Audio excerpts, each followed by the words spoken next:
তো এনসিপি থেকে যেটা জানা গেছে যে মুখ্য সমন্বয়ক নাসিরুদ্দিন পাটোয়ারি পদত্যাগ করেছেন এমন খবর গুজব ও ভিত্তিহীন বলে দাবি করেছে দলটির একাধিক নেতা এবং যুগ্ম সদস্য সচিব জয়নাল আবেদীন শিশির তার ব্যক্তিগত ফেসবুক অ্যাকাউন্টে এক পোস্টে বলেন যে এনসিপির মুখ্য সমন্বয়ক নাসিরুদ্দিন পাটোয়ারি পদত্যাগ করেনি। এর আগে বৃহস্পতিবার মধ্যরাতে গণমাধ্যম ও সামাজিক যোগাযোগ মাধ্যমে এনসিপির সূত্রে বরাত দিয়ে পাটোয়ারির পদত্যাগের খবর প্রকাশিত হয়।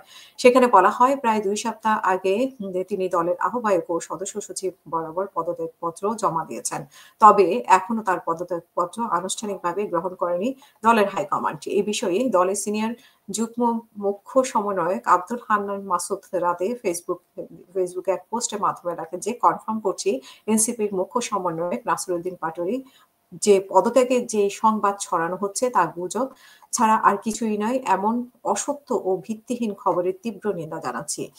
এদিকে বৃহস্পতিবার দিবাগত রাত ২টার দিকে এনসিপির যুগ্ম সদস্য সচিব ডক্টর সালাউদ্দিন শিফাত জানিয়েছেন যে নাসিরুদ্দিন পাটোয়ারি আমাদের সাথেই আছেন। তিনি কিছুদিন আগেও নির্বাচন কমিশনে পার্টির নিবন্ধন সংক্রান্ত কাজে তার দায়িত্ব পালন করেছেন। এছাড়াও মুখ্য সমন্বয়ক হিসেবে তিনি বিভিন্ন উইংয়ের দায়িত্ব পালন করছেন। তার পদত্যাগের বিষয়টি কিংবা দল থেকে অব্যাহতি নেওয়ার বিষয়টি সত্য নয়। এর আগে এদিন সন্ধ্যা থেকে এনসিপির মুখ্য সমন্বয়কের পদ থেকে নাসিরুদ্দিন পাটোয়ারি অব্যাহতির চেয়ে পদত্যাগের পত্র জমা দিয়েছে বলে সামাজিক যোগাযোগ মাধ্যমে বিভিন্ন নিউজ পোর্টালে ছড়িয়ে পড়ে। প্রিয় দর্শক, এখন আমরা বুঝলাম যে খবরটি আসলেই পুরোটাই গুজব, এর কোনো ভিত্তি নেই এবং এই গুজবের আড়ালে আসলে কি আছে সেটাও একটা দেখার বিষয়। কারণ আমরা জানি যে কোনো কিছু এমনি গুজব তৈরি হয় না। সেটার একটা ভিত্তি থাকে। তো এখানে নাসিরুদ্দিন পাটোয়ারির গুজবটা আসার ক্ষেত্রে অন্য কারো নাম আসলো না। নাসিরুদ্দিন পাটোয়ারির নামটা কেন আসলো বা কেন উদ্দেশ্যপ্রণীতভাবে এ ধরনের গুজব ছড়ানো হয়েছে, সমস্ত গুজবের পেছনেও কারণ থাকে।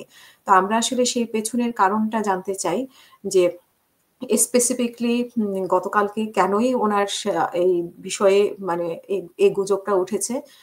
এর ভিত্তি কি এবং আ এ এটি অন্য কোনো কিছু আড়াল করার জন্য এটি করা হচ্ছে কিনা সেটাও আমরা জানতে চাই।